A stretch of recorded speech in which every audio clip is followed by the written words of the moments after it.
comer uma coisa de manhã e não almoça. Tá porque ele come mais. Ele come mais. Não prejuízo.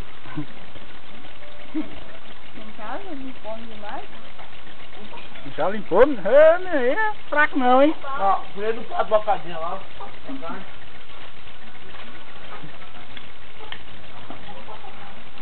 Vai lá, Gustavo. Olha o prato dele. Isso aí. Aquele é o geral, aquele eu não gosto de comer muito não, olha lá, ó. Vai comer, ó, isso aí, seu burro. Vai lá, veja. Diga que não engasga.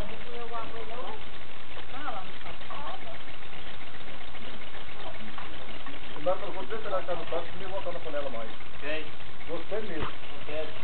Se quiser comer com cabelo, não tem. Tira esse mesmo e nós escova o dedo, não para o pouco.